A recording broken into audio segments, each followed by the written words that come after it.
একাত্তর নিয়ে পরাজিত আওয়ামী বামেরা উঠে দাঁড়াইতে চাইবে, এই দাঁড়াইতে চাওয়ার সাথে শক্তভাবে বিএনপি পাশে দাঁড়াইতেছে, এটাই সমস্যা।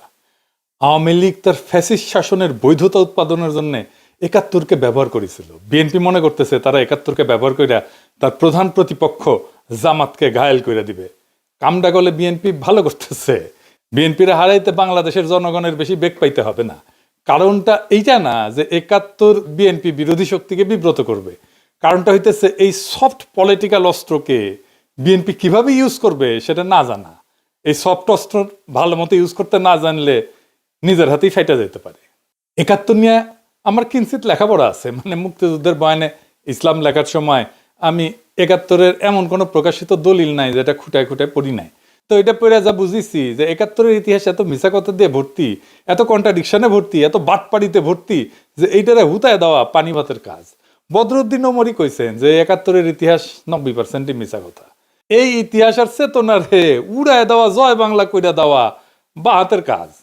একাত্তরের নৌকায় বৈশা আওয়ামী লীগ যে কিনা একাত্তরের ফার্স্ট ডিভিশনের প্লেয়ার সেই ডুবিছে, আর একাত্তরের সেকেন্ড ডিভিশনের প্লেয়ার বিএনপি আরো ডুববি। এখন অনেকে কইতে পারে তাইলে আমরা একাত্তর নিয়ে করমুটা কি? এর কথা কমু না? অবশ্যই কমু, অনেক বেশি কমু। একাত্তরকে একটা বিগেস্ট হিস্টোরিক ইভেন্ট হিসাবে আমাদের লেন্সে পাঠ করা লাগবে, আমাদের নিজেদের চোখে দেখা লাগবে, ইন্ডিয়ার চোখে না, আওয়ামী লীগের চোখে না, বাটপাড়ি আর মিথ্যাচারের লেন্সে না। তাহলে সেটা কেমন হবে? কোন লেন্সে? আমাদের নিজেদের লেন্সে, আমাদের নিজেদের চোখে। আমাদের নিজেদের চোখে দেখাটাই সারা দুনিয়া নেবে, বাংলাদেশের বেশিরভাগ মানুষ নেবে। আপনারা দেখেছেন 1971 নিয়ে, 6 দফা নিয়ে, ভাষা আন্দোলন নিয়ে আমি মেলা বাংকার ব্লাস্টার এপিসোড করেছি, আমাদের গেলাইছে অনেক, কিন্তু পাল্টা আর্গুমেন্ট কিন্তু কেউ তুলতে পারে নাই। আজকেও আমি এমন একটা জায়গা নিয়ে আলাপ করব সংক্ষেপে, এই আলাপটা পরে আরো বিস্তারিত করা যেতে পারে, কিন্তু দেখবেন যে এইভাবে আগে ভাবা হয় নাই। শুরুতে একটা এক্সাম্পল দেখায়নি। কেন বিএনপি একাত্তর নিয়ে কোনো বয়ান তৈরি করতে পারবে না? হাতে নাতে দেখাই দেবো, দেখাবো, আসেন দেখাই। বিএনপি একটা ভিডিও বানাইছে তার নির্বাচনী ক্যাম্পেইনের জন্য, প্রচুর আবেগ নিয়ে বানানো। থিম হইতেছে মুক্তিযুদ্ধ আর 2024 দুই জেনারেশনের দুই আহত যোদ্ধা কিভাবে দেশের জন্য কাজ করবে বা করতেছে। এইটা সাহেব দেখান, ওই অংশটা দেখান। কিভাবে হলো?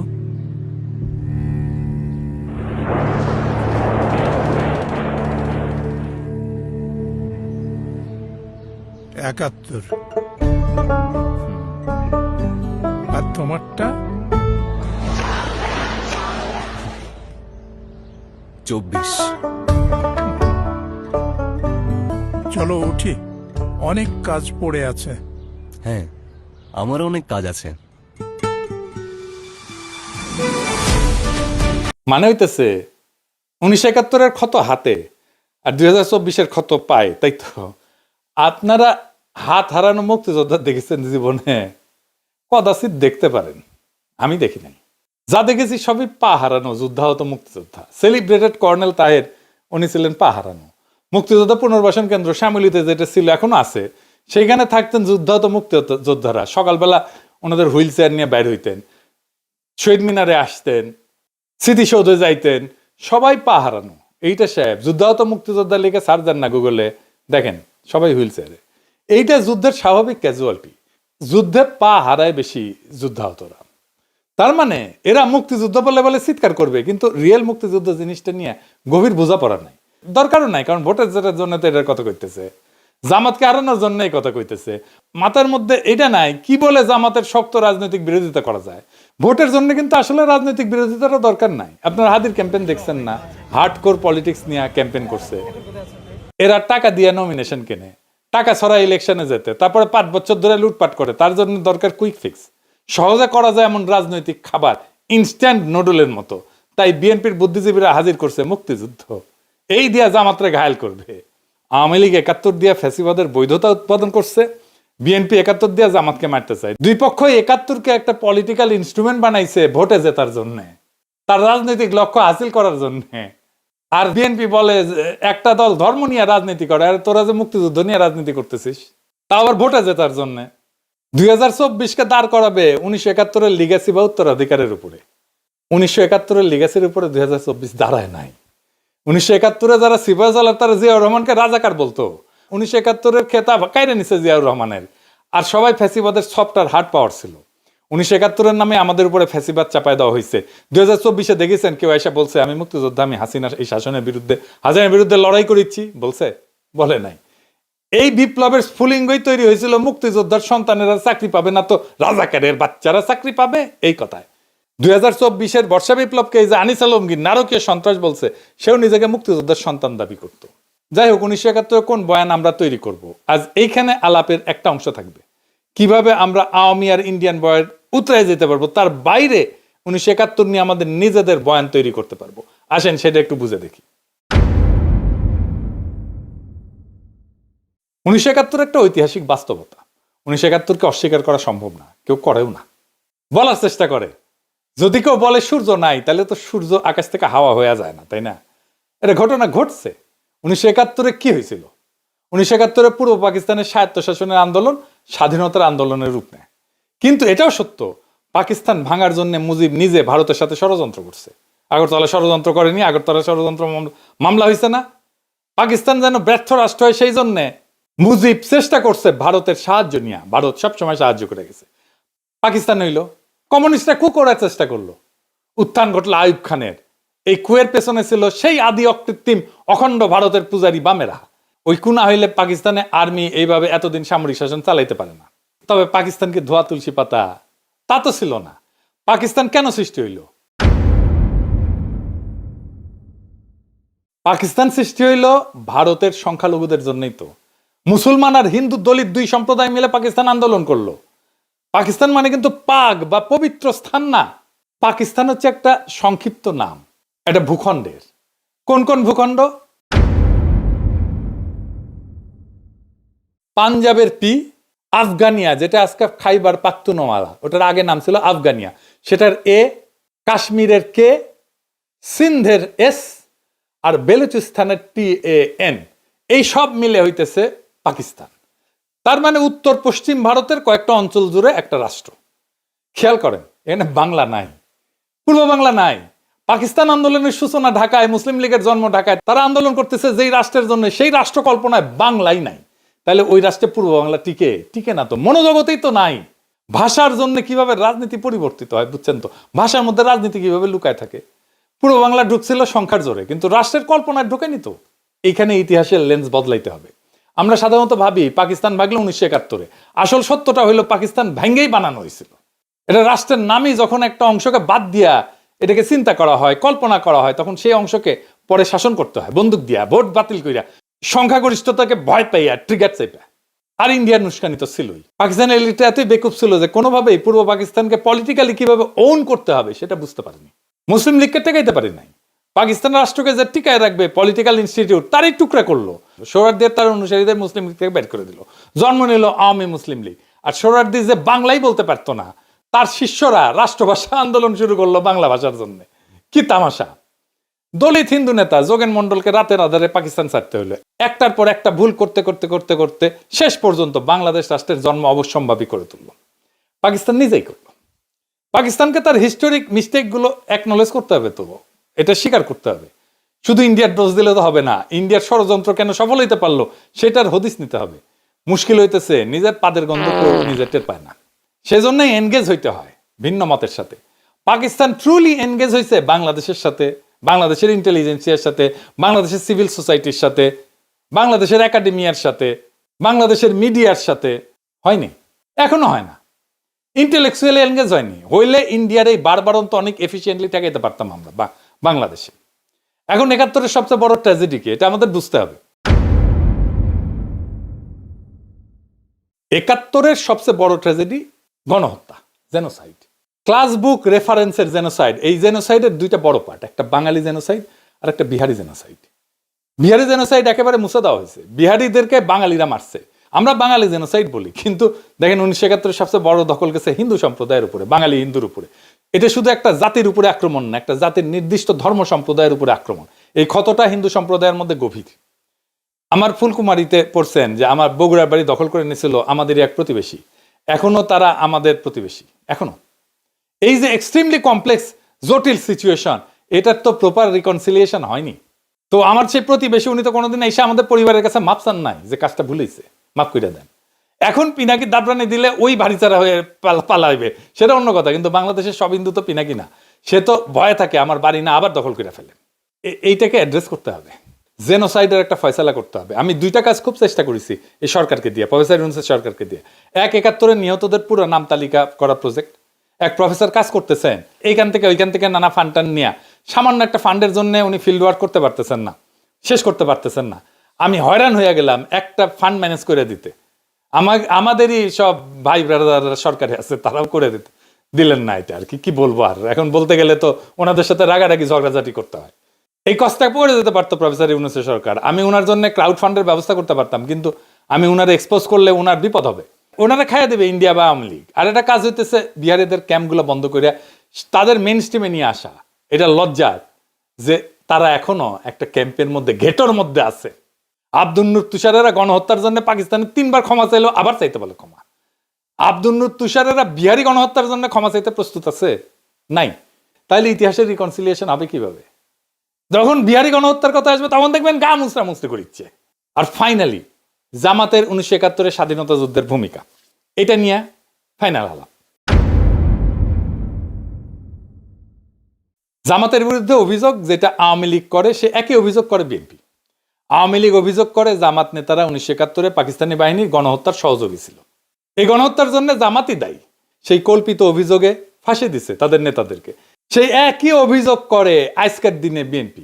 1971 সালে আমরা যে স্বাধীনতার যুদ্ধ করলাম পাকিস্তানিদের থেকে বেরোয় আসার জন্য, তখন আপনারা শুধু বিরোধিতাই করেন নাই, ওই পাকিস্তান সেনাবাহিনীর সঙ্গে হাত মিলিয়ে গণহত্যা করেছেন।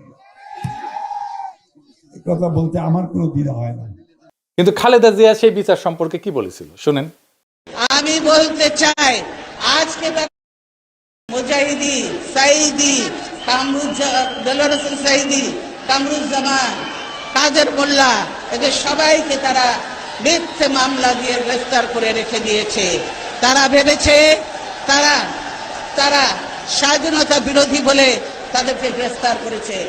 আমি বলতে চাই, আজকে তারা যে অবস্থা করেছে, গোপন চুক্তি করে, স্বাধীনতার পরেও যে গোপন চুক্তি করেছে, স্বাধীনতা বিরোধী শক্তি হলো এই আওয়ামী লীগ, হলো স্বাধীনতা বিরোধী শক্তি, দেশের বিরোধী শক্তি হলো এই আওয়ামী লীগ। আগে তাদেরকে আগে ব্যবস্থা করতে হবে, তবেই এই দেশ নিরাপদ হবে, স্বাধীন হবে। শুনলেন তো, উনি বলছেন মিথ্যা, ওগুলো মামলা। আচ্ছা, মির্জা ফখরুল কি বলেছিল শুনেন। আমাদের এই আলেম উলেমা জামাত ইসলামের নেতৃবৃন্দ, আমাদের মাওলানা নিজামী সাহেব, জামান সাহেব, কাশেমি সাহেব, এই পত্রিকার যে প্রকাশক ছিলেন তাকে সহ অনেকে মৃত্যুদণ্ড, সালাউদ্দিন সাহেব সহ তাদেরকে মৃত্যুদণ্ড দেওয়া হয়েছে মিথ্যা মামলায়। শুনেছেন তো, সেও বলে হাম্বা, মানে তারও ওই একই কথা। আমাদের সময় একটা বিজ্ঞাপন ছিল এইরকম, গরুকে জিজ্ঞেস করে তোমার কি কথা, সে গরু এখন চিৎকার দেয় হাম্বা, বলে ওরও সেই একই কথা। আর এখন বলে স্বাধীনতার পরাজিত শক্তি মাথাচাড়া দিয়ে উঠতেছে, ওদের নস্যাৎ করে গণতন্ত্র প্রতিষ্ঠা করবি নাকি। এবার বলে একটা দল গণহত্যা চালাইছিল, মানে জামাত চালাইছিল গণহত্যা। শুনেন, পাকিস্তান আন্দোলন করতে হয়েছিল মুসলমানরা পাকিস্তানের মুসলমান ভাইদের স্বার্থ রক্ষার জন্য, for the emancipation of the Muslims।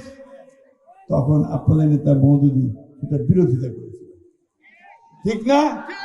আর আজকে আবার 1971 সালে আমরা যে স্বাধীনতার যুদ্ধ করলাম পাকিস্তানিদের থেকে বেরোয় আসার জন্য, তখন আপনারা শুধু বিরোধিতাই করেন নাই, ওই পাকিস্তান সেনাবাহিনীর সঙ্গে হাত মিলিয়ে গণহত্যা করেছেন। এই কথা বলতে আমার কোনো দ্বিধা হয় না।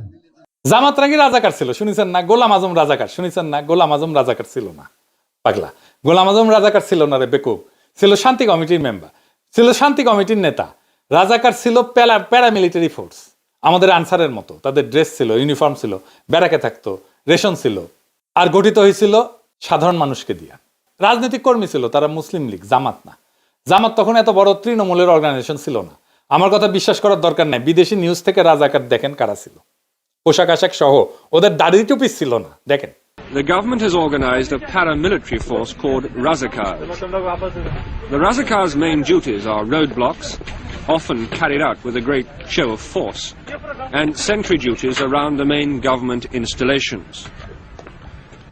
Some recruits to the Razakars are students, but many come from the militant wing of the Muslim League, who were responsible for much of the murder and the burning of villages which followed March the 25th. They are all East Bengalis and are paid by the government direct. But no one knows just how loyal they would be to the government if that loyalty was ever under stress. দেখেছেন এই মুসলিম লীগের পুরাটাই BNP ঢুকিছে। Mirza ফখরুলের বাবাই তো মুসলিম লীগার ছিল, পাকিস্তানের মন্ত্রী ছিল। আমির খসরু মাহমুদের বাবা মুসলিম লীগার ছিল। মির্জা ফখরুল দাবি করে তার বাবা 1971 শরণার্থী শিবিরে ছিলেন, একজন পাকিস্তানের মন্ত্রী। মুসলিম লীগ করার লোক কেন ইন্ডিয়া পালাবে 1971-এ? তার উপরে যায় শরণার্থী শিবিরে থাকবে। সুপে চাপে মিলানো যায়? আপনার কমন সেন্স কি বলে? যাই হোক, আমরা ওই দিকে না যাই। জামাতের ভূমিকা ছিল দুইটা জায়গায়, শান্তি কমিটি আর আলবদরে। এখন এই আলবদরকে দায়ী করা হয় বুদ্ধিজীবী হত্যায়। এই দাবিটা প্রমাণ করা মুশকিল অনেক কয়টা কারণে। কে দোষী আমি সেটা ঠিক করব না, আমি দেখাইতেছি রাষ্ট্র কিভাবে মিথ্যা দিয়ে ইতিহাস বানায়। আসেন ওই অংশটুকু একটু দেখি। আমি আলবদর বলছি বলে একটা বই আছে, একজন আলবদর ছিল সেই লিখছে। সে বলতেছে যে তাকে গ্রেপ্তার করা হয়েছিল, জেলে ছিল সে। গ্রেপ্তার করা হইল, তারে ইন্টারোগেট করা হয়েছে, তার কাছ থেকে তথ্য নেওয়া হয়েছে, কিছুই নেওয়া হয় না। তাইলে তো তার কাছে কিছু এভিডেন্স থাকতো, বলতেছে আলবদর। কিন্তু আলবদর তো ধরছিলা, তারে জেলেও রাখছিলা, তো তারে ইন্টারোগেট করে তারে তথ্য নাও নেই, সে তথ্যটা ভেরিফাই করো নাই, ক্রস চেক করো নাই কেন? কার দোষ এইটা? আমি আপনাকে ডিসেম্বরে একটা ক্লিপ দেখাই। সেখানে সাংবাদিক, বিদেশি সাংবাদিক বলতেছে ঢাকায় ডিসেম্বরের শুরুর দিকের কথা, এটা প্রত্যেক দিন মুক্তিবাহিনীর সদস্যরা কম করে 5টা রাজনৈতিক হত্যাকাণ্ড করতেছে। শোনেন, There are between 80 and 100,000 Mufti Bahini operating within East Pakistan. And in the last few months, they have blown up 165 bridges, large and small, have damaged 5 cargo boats, including one British boat from Calcutta, have sunk a 1,600-ton jute barge, and have blown up a power substation. And they have committed, in Dakar alone, 6 political assassinations every day. তার মানে ঢাকার মধ্যে শক্তিশালী অবস্থান তৈরি করে ফেলছে গেরিলারা। এইখানে স্বাধীনতার পক্ষের বুদ্ধিজীবীদের ধরে নিয়ে যাইতেছে কয়েকদিন ধরে। কোথায় নিয়ে যাইতেছে সেটাও ফ্যামিলি মেম্বাররা জানে, কিন্তু অনেক ক্ষেত্রেই, মনির চৌধুরীর ক্ষেত্রেই জানে। ফিজিক্যাল ট্রেনিং সেন্টারে নিয়ে যাওয়া হয়েছিল মোহাম্মদপুরে। তো মুক্তিযোদ্ধারা তো অপারেশন চালাবে সেই ফিজিক্যাল ট্রেনিং সেন্টারে, ঠিক কিনা বলেন?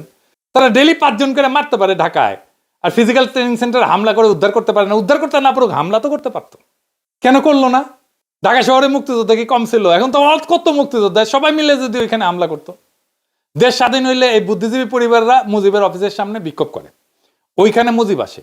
জহিরায়ের বোন ছিল নাফিসা কবি, তাকে উদ্দেশ্য করে মুজিব বলছিল যে অনেকে তো দালালি করে মারা গেছে এই বুদ্ধিজীবী সম্পর্কে। এরা পান্না কাইসাল লিখে গেছে, স্বাধীনতা বিরোধীরা লিখে যায় নাই। জামাতের অনেকে বলে ইন্ডিয়ানরা মারছে। এই বয়ানটা মিলে পাকিস্তানের হামুদুর রহমান কমিশনের রিপোর্টে যখন তারা রাও ফরমান আলীকে প্রশ্ন করে, রাও ফরমান আলীকে জানেন তো এই বুদ্ধিজীবী হত্যার জন্য দায়ী করা হয়। হামিদুর রহমান কমিশনে বলা হয়েছিল বাংলাদেশের সরকার যেন তাদেরকে এভিডেন্স দেয় বুদ্ধিজীবী হত্যার সাথে কারা কারা জড়িত ছিল। পাকিস্তানের কাগজে কলমে হইলেও এটা সদিচ্ছা ছিল, তো করে নাই কেন বাংলাদেশ? এটা তো এখনো করা সম্ভব, যৌথ কমিশন করে অনুসন্ধান কইরা। জামাতে ইসলামকে ক্ষমতায় আসলে এইটার একটা ট্রান্সপারেন্ট তদন্ত করতে হবে। তদন্তে হস্তক্ষেপ করা যাবে না, আন্তর্জাতিক তদন্ত হইতে হবে। বিএনপিও করতে পারে, ক্ষমতায় তো ছিল, করে নাই কেন তদন্ত? 71 নিয়ে 2টা অমীমাংসিত বিষয় আছে, জ্বলন্ত বিষয় আছে। একটা গণহত্যার সংখ্যা, কতজন মারা গেছে, কতজন শহীদ হয়েছে, আর একটা বুদ্ধিজীবী হত্যার দায় কে করছে আসলে? আওয়ামী লীগ, বিএনপি, জাতীয় পার্টি কেউই করে নাই। যদি প্রশ্ন করি যে আসলে তারা তদন্ত করলে এই দায় দেওয়ার রাজনীতি করতে পারবে না, তাই করে নাই। মানিক বন্দ্যোপাধ্যায়ের প্রাগৈতিহাসিক বলে একটা উপন্যাস ছিল, ওইখানে এক ভিখারি, তার পায়ে একটা ঘা ছিল, বিভৎস ঘা, ওই ঘায়ে চিকিৎসা করতো না, কারণ চিকিৎসা করলে ভালো হয়ে যাবে, আর ঘা দেখায় ভিক্ষা করতে পারবে না। তাই আওয়ামী লীগ, বিএনপি এই ক্ষতের কোনো চিকিৎসা করেনি 71 নিয়ে, কারণ চিকিৎসা করলে মুক্তিযুদ্ধের চেতনা বেচা ভোটের রাজনীতি করতে পারবে না। এটাই হইতেছে আসল সত্য। এই যে বিএনপি আওয়ামী লীগের বয়ান নিজের মুখে তুলে নিছে, এর জন্য নিজের আত্মহত্যার পথে গেছে। এটা আমি আপনাদেরকে প্রকৃতি থেকে বুঝাই দিই একটা ঘটনা দিয়ে, মজা পাইবেন। ঘাসফড়িং, ঝিঝি পোকা আছে না, এইসব প্রাণী কেমনে মারা যায় জানেন? এটা তো বুড়া হয়ে মারা যায়। আর একটা মৃত্যু খুবই ভয়ঙ্কর। এই ঝিঝি পোকার পেটে একটা কৃমি ঢোকে, নাম হইতেছে হর্স হেয়ার কৃমি, মানে ঘোড়ার চুলের কৃমি। এডিটর সাহেব, ঘোড়ার আবার একটা হাসি দেওয়া লাগবে, তার চুলের কৃমি, সেটাও একটা বিষয় হয়েছে এপিসোডের, এটা হাসি দেয় না। যাই হোক, ভালোই হয়েছে। এটা লম্বা সুতার চুলের মতো দেখতে, পরজীবী কৃমি, সাধারণত পোকামাকড়ের ভেতরে বড় হয়। এই কৃমির জীবনচক্র শেষ করার জন্য পানির দরকার হয়, এটা মনে রাখেন, আমরা ফিরে আসবো এই জায়গায়। তো এই ঝিঝি পোকা, এই কৃমির ডিম সংক্রমিত পোকা যদি খেয়ে ফেলে, তাহলে এই ডিমটা শরীরে ঢুকে পড়ে ঝিঝি পোকার। এই ডিমটা ঢোকার পরে ঝিঝি পোকার পেট ভেদ কইরা শরীরের ভিতরে ঢুকে যায়। সেখানে আস্তে আস্তে আস্তে আস্তে বড় হইতে থাকে, শরীরের ভিতরে পুরা শরীর খায়া ফেলে। ঝিঝি পোকার শরীরের ভিতরে প্রায় পুরা জায়গা দখল করে নেয় এই কৃমিটা। এই কৃমি এতই বড় হয় যে অনেক সময় এই কৃমির দৈর্ঘ্য ঝিঝি পোকার শরীরের চাইতে কয়েক গুণ বেশি হয়ে যায়। তো ঝিঝি পোকা যা খায় তার পুষ্টি কৃমি শুষে নেয়।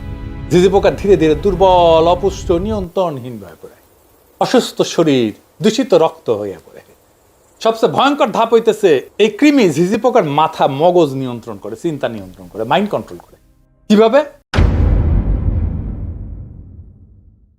এই কৃমি ঝিঝি পোকার স্নায়ুতন্ত্রে একটা রাসায়নিক সংকেত দেয়, এটাকে বলে, ডাক্তারি ভাষায় বলে নিউরোঅ্যাক্টিভ কম্পাউন্ড। ফলে ঝিঝি পোকার স্বাভাবিক ভয়ের প্রতিক্রিয়া নষ্ট হয়ে যায়। ঝিঝি পোকা পানিকে ভয় পায়, কিন্তু তখন পানির দিকে আকৃষ্ট হয়ে যায়। স্বাভাবিকভাবে পানি এলায় চলে, কিন্তু ওইটার জন্য সে পানির দিকে যাইতে থাকে, ঝাঁপ দেওয়ার জন্য। তারপরে পানিতে ঝাঁপ দেয়, ঝিঝি পোকা ঝাঁপ দিয়ে মারা যায়। তখন ওই কৃমি ঝিঝি পোকার পাছা ফুইরা বের হয়ে আসে, ঝিঝি পোকা মারা যায়, আর কৃমি তার নতুন আশ্রয়ের খোঁজে যায়। ঝিঝি পোকা হইতেছে বিএনপি, আর ইন্ডিয়ান আওয়ামী লীগ হইতেছে ওই কৃমি, সেকুলার, সেন্ট্রিস্ট, লিবারাল, ডেমোক্রেট কৃমি, যেমন ওয়াকারের পথবালক তাসনিম খলিল, এরা ঢুকিছে। এরা সেই কৃমি বিএনপি ঝিঝি পোকার মধ্যে ঢুকিছে। আর মুক্তিযুদ্ধের চেতনা হইতেছে সেই নিউরোঅ্যাক্টিভ কম্পাউন্ড, সেই ইন্ডিয়ান ন্যারেটিভ, যেটা দিয়ে আওয়ামী লীগ আর ইন্ডিয়া বিএনপির মস্তিষ্ক নিয়ন্ত্রণ করতেছে। বিএনপির মধ্যে তো ইন্ডিয়ান র আছে, আমার কথা না, এটা বিএনপির নেতার কথা, বড় নেতার কথা, আলতাফ ভাইয়ের কথা শুনেন। বিএনপির কিছু লোক আছে যারা নন আননোন না, নূতন না, পুরানা, নন রয়ের এজেন্ট, তারা এই দেশে যদি 100 টাকা কামাই করে, 90 টাকা তারা ইন্ডিয়াতে পাঠায়। এখন বিএনপি ঝিঝি পোকার মতো পানির দিকে ঝাঁপ দিতে যাইতেছে। আগামী নির্বাচনে ভরাডুবি হইলে বিএনপির পাছা ফাইটে আওয়ামী লীগের কৃমি বের হয়ে আসবে পরিপুষ্ট হইয়া। বাংলাদেশে আবার আওয়ামী লীগের পুনর্জন্ম হবে, বাংলাদেশের একটা ট্রু ন্যাশনালিস্ট পলিটিক্যাল পার্টির ধ্বংস কইরা তার ধ্বংসস্তূপ থেকে আওয়ামী লীগ উত্থিত হবে। এইভাবে, ঠিক যেইভাবে মুসলিম লীগ ধ্বংস হয়েছিল, তার মধ্যে থেকে আওয়ামী লীগ বাড়াইছিল। এখন তাই আমাদের বৃহত্তর রাজনৈতিক ফ্রন্ট করা ছাড়া উপায় নাই। বিএনপি শেষ, বাংলাদেশের স্বাধীনতা সার্বভৌমত্ব রক্ষার জন্যই আমাদের লাগবে একটা নতুন ন্যাশনালিস্ট ফ্রন্ট। আগামী নির্বাচনে সেই ফ্রন্টকে আমাদের সর্বশক্তি দিয়ে জয়যুক্ত করতে হবে, না হলে বিএনপি ঝিঝি পোকার পেট থেকে বাইরে হওয়া আওয়ামী কৃমি আমাদের দেশটা আবার ধ্বংস করে ফেলবে। এইটাকে কি আমরা হইতে দেব? কখনোই না। এইটাকে আমাদের থামাইতে হবে, বাংলাদেশ রাষ্ট্রটাকে আমাদের রক্ষা করতে হবে। এটাই জুলাই, এটাই 2024-এর বর্ষা বিপ্লবের শিক্ষা। আমরা বাংলাদেশকে রক্ষা করব ইনশাল্লাহ। ইনকিলাব জিন্দাবাদ।